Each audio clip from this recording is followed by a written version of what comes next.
ഒന്നും ചെയ്തിടാത്തവൻ തിന്മയാകെ മായ്ക്കുന്നവൻ പാവമെല്ലാം ക്ഷമിക്കുന്നവൻ പുതുജീവനിൽ പകരുന്നവൻ പാവമെല്ലാം ക്ഷമിക്കുന്നവൻ പുതുജീവനിൽ പകരുന്നവൻ യേശു യേശു അവനാരിലും വലിയവൻ യേശു യേശു അവനാരിലും മതിയായവൻ. കൊലോസ്യർ 2-ാം അധ്യായം അതിന്റെ 6-7 വാക്യങ്ങൾ. ആകയാൽ നിങ്ങൾ കർത്താവായ യേശു ക്രിസ്തുവിനെ കൈക്കൊണ്ടതുപോലെ അവന്റെ കൂട്ടായ്മയിൽ നടത്തി അവനിൽ വേരൂന്നിയും ആത്മീയ വർധന പ്രാപിച്ചും നിങ്ങൾക്ക് ഉപദേശിച്ചു തന്നതിനെ ഒത്തവണ്ണം വിശ്വാസത്താൽ ഉറപ്പും സ്തോത്രത്തിൽ കവിഞ്ഞും ഇരുപ്പേൻ. നമ്മൾ കഴിഞ്ഞ ആഴ്ചകൾ കേട്ടത് നാം സർവ്വം കർത്താവ് യേശു ക്രിസ്തുവിനെ സ്വന്തം രക്ഷിതാവായി ഏറ്റെടുത്ത് നാം ദൈവത്തിന്റെ മക്കളായി മാറി നാം എന്ത് ചെയ്യണം? നമ്മുടെ കൂട്ടായ്മ ആരുടെ കൂടെ ആയിരിക്കണം? യേശുവിന്റെ കൂടെ ആയിരിക്കണം. അതുകൊണ്ടാണ് വചനം പറയുന്നത്, ആകയാൽ നിങ്ങൾ കർത്താവ് ക്രിസ്തു യേശുവിനെ കൈക്കൊണ്ടതുപോലെ അവന്റെ കൂട്ടായ്മയിൽ നടത്തി. നമ്മൾ കഴിഞ്ഞ പ്രാവശ്യം നമ്മൾ ഈ വചനം എടുത്താണ് പ്രസംഗിച്ചത്. ഓക്കെ, അവനിൽ വേരൂന്നിയും ആത്മീയ വർധന പ്രാപിച്ചും നാം എങ്ങനെ ചെയ്യണം? യേശു ക്രിസ്തുവിൽ വേരു മൂലം. ഒരു ചെടി എപ്പോഴാണ് ബലം പ്രാപിക്കുന്നത്? വേര്. അതിന് വേര് എങ്ങനെ കിട്ടുന്നുണ്ട്? ചെടി വളരണമെങ്കിൽ, അത് വേരൂന്നി വളരണമെങ്കിൽ അതിന് എന്തൊക്കെ ആവശ്യമുണ്ട്? വെള്ളം ആവശ്യമുണ്ട്, പിന്നെ വളം, മണ്ണ്, നല്ല മണ്ണ്, അല്ലേ? ഓക്കെ, സൂര്യപ്രകാശം എല്ലാം വേണം. അപ്പോ നാം ദൈവത്തിൽ വേരൂന്നി വളരണമെങ്കിൽ നാം എന്ത് ചെയ്യണം? നാം ഈ ശരീരത്തെ പോഷിപ്പിക്കുവാൻ നമുക്ക് ഒരു നേരം, നമുക്ക് എന്താ, ഒരു ദിവസം നമ്മൾ കുറഞ്ഞ പക്ഷം 2 നേരങ്ങളിൽ നിന്ന് 5 നേരങ്ങൾ നമുക്ക് ഭക്ഷണം നാം കഴിക്കുന്നുണ്ട്. അങ്ങനെയെങ്കിൽ ക്രിസ്തുവിൽ വേരൂന്നി നാം വളരണമെങ്കിൽ നാം എന്ത് ചെയ്യണം? വചനം. എന്നാൽ പിശാസ് യേശുവിന്റെ അടുക്കൽ വന്ന് ചോദിച്ച്, യേശു കർത്താവ് 40 ദിവസം ഉപവാസം കഴിഞ്ഞ് പിശാസ് എന്താണ് പറഞ്ഞത്? കല്ലിനോട് അപ്പമാകുവാൻ കൽപ്പിക്കാൻ പറഞ്ഞു. യേശു കർത്താവ് കൽപ്പിച്ചോ? യേശു കർത്താവ് കൽപ്പിച്ചാൽ എന്ത് സംഭവിക്കും? കല്ല് അപ്പമായി മാറും. എന്തുകൊണ്ട് കർത്താവ് ചെയ്തില്ല? പിശാസ് എന്ന് പറഞ്ഞ് വിഷം നിൽക്കുന്ന കർത്താവിന്റെ അടുക്കൽ ഈ കല്ല് അപ്പമാകും വഴി പറഞ്ഞാൽ മതി, അത് അവിടെ അപ്പമാകും എന്ന് ആർക്കറിയാം? പിശാസ് അറിയാം. കർത്താവ് എന്തുകൊണ്ട് അനുസരിച്ചില്ല? നമ്മൾ നേരത്തെ ആരുടെ പിടികളായിരുന്നു?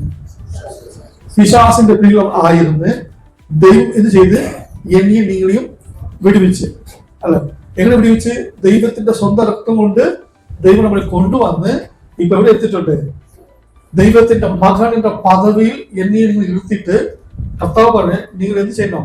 എന്നിൽ വളരണമെന്ന് ദൈവം നമുക്കൊരു നിയമം കൊടുത്തിട്ടുണ്ട്. പക്ഷെ നമ്മൾ ഇപ്പോഴും നാം ദൈവത്തിന്റെ മകൻ എന്ന് ആ ബോധ്യമില്ലാതെ നാം എന്താണ് ചെയ്യുന്നത്? ജാതികൾ പോലെ നമ്മൾ ജാതികളിൽ നിന്ന് കർത്താവ് വിടുവിച്ചതാണ്. നാം ഇപ്പോഴും നമ്മൾ എന്താണ് കാണിക്കുന്നത്? ജാതികൾ പോലെ നാം ഇപ്പോഴും അവരുടെ സ്വഭാവങ്ങൾ, ജലപ്പണം എല്ലാം നാം ഇപ്പോഴും പ്രവർത്തിക്കുന്നത്. എന്തുകൊണ്ടാണ്? ദൈവത്തിൽ നമുക്ക് വിശ്വാസമില്ലാതെ നാം അകന്നു പോണത് കൊണ്ട് മാത്രമല്ല, നാം ഇപ്പോഴും ചെവി കൊടുക്കുന്നത് ആർക്കാണ്? വിശ്വാസം. ആർക്കാണ് ചെവി കൊടുക്കണോ? ദൈവത്തിന് മാത്രം ചെവി കൊടുക്കതേ ഇല്ല, അല്ലേ? നാം ദൈവത്തിന് ചെവി കൊടുക്കണം. അതുകൊണ്ട് പിശാസ് കർത്താവിന്റെ അടുക്കൽ വന്ന് പറഞ്ഞപ്പോൾ കർത്താവ് ഒരു വാക്ക് പറഞ്ഞാൽ ആ കല്ല് അപ്പമായി മാറും. കർത്താവ് ഇത് ചെയ്ത് പിശാസ് പറഞ്ഞ അനുസരിക്കാൻ അല്ല കർത്താവ് വന്നത്. കർത്താവ് എന്താണ് മറുപടി കൊടുത്തത്? മനുഷ്യൻ അപ്പം കൊണ്ടല്ല ജീവിക്കുന്നത്, എങ്ങനെയാണ്? ദൈവത്തിന്റെ വചനത്താലും ജീവിക്കും. ഇനി നാം ജീവിക്കുന്നത് എങ്ങനെയാണ് ജീവിക്കുന്നത്? ദൈവത്തിന്റെ വചനമാണ്. നമ്മൾ ജീവിക്കുന്നത് ദൈവത്തിന്റെ വചനമാണ്.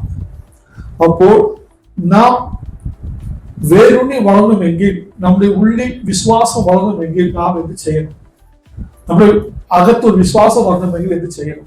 നമ്മൾ ക്രിസ്തുവിൽ വളർന്നുവെങ്കിൽ നാം അതിന് സമയം കണ്ടെത്തണം. നമ്മൾ ഇത് വെറുതെ വന്ന് ഒരു ഞായറാഴ്ച 2 മണിക്കൂർ അല്ലെങ്കിൽ 3 മണിക്കൂർ ഇരുന്നിട്ട് പോകാനല്ല. അത് ആവശ്യമാണ്. എങ്കിലും നിങ്ങൾ ഇവിടെ വന്ന കാട്ടിലും നിങ്ങളുടെ സമയം കൂടുതൽ എവിടെ ചെലവഴിക്കണ്ടേ? നിങ്ങളുടെ ജോലി സ്ഥലം അല്ലെങ്കിൽ നിങ്ങളുടെ ഭവനമാണ്. അവിടെ നിങ്ങൾ വിശ്വാസത്തിൽ വേരൂന്നി വളരണമെങ്കിൽ നിങ്ങൾക്ക് ആവശ്യം ദൈവമായിട്ടുള്ള നിങ്ങൾക്കൊരു ബന്ധം, കൂട്ടായ്മ നിങ്ങൾക്ക് ആവശ്യമാണ്. ഇവിടെ ഞായറാഴ്ച പഠിപ്പിക്കാൻ പറ്റും, ബുധനാഴ്ച നിങ്ങൾക്ക് ബൈബിൾ സ്റ്റഡി കേൾക്കാൻ പറ്റും. അതിനുശേഷം എത്ര ദിവസം ഭവനത്തിലായിരിക്കുന്നത്? നാം ക്രിസ്തുവിൽ വളരണമെങ്കിൽ ആ ദൈവത്തിന്റെ വചനത്തിൽ നാം എന്ത് ചെയ്യണം? കൊടുക്കാൻ വേണ്ടി ഒരു പ്രാധാന്യമുണ്ട്. നിങ്ങളുടെ ജീവിതത്തിൽ പ്രാർത്ഥനയും ആവശ്യമാണ്, അതേപോലെ ദൈവത്തിന്റെ വചനവും ആവശ്യമാണ്. ഈ രണ്ടും നിങ്ങളുടെ ജീവിതത്തിൽ ബാലൻസ് ഉണ്ടെങ്കിൽ മാത്രമേ ഒരു ക്രിസ്ത്യ ജീവിതം നിങ്ങൾക്ക് മുൻപോട്ട് വിശ്വാസത്തോടെ മുൻപോട്ട് കൊണ്ടുപോകുവാൻ കഴിയും.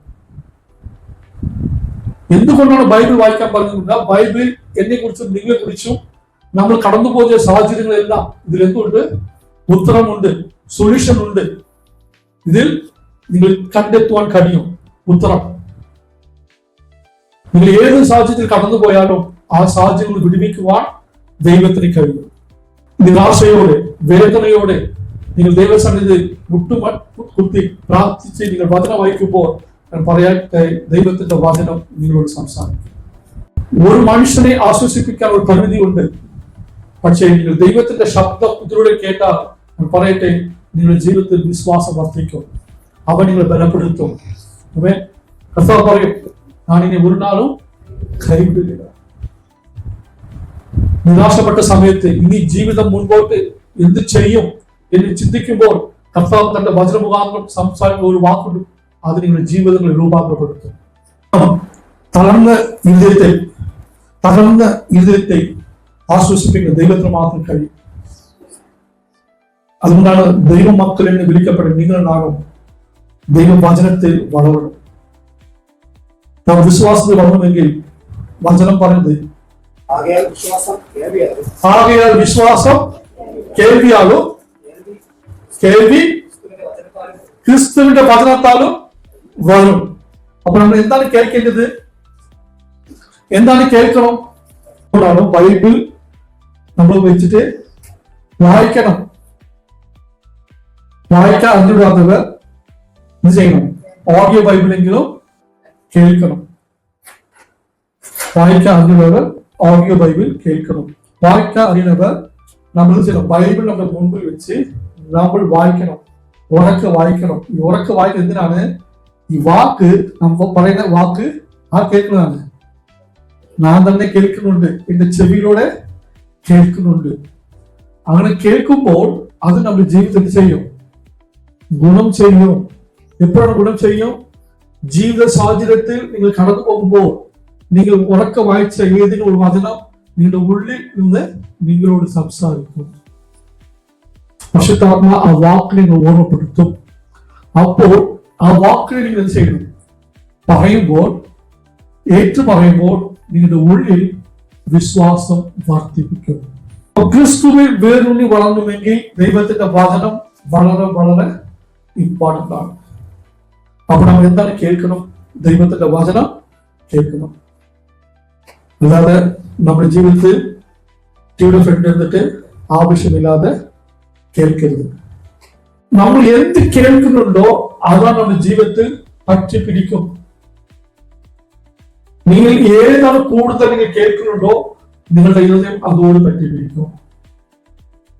നിങ്ങൾ ദൈവത്തിന്റെ വചനം കേൾക്കുന്നുണ്ട്, ദൈവം നിങ്ങളോട് സംസാരിക്കുന്നുണ്ടെങ്കിൽ നിങ്ങളുടെ ജീവിതത്തിൽ ഭയം മാറും, വിശ്വാസം വർദ്ധിക്കും.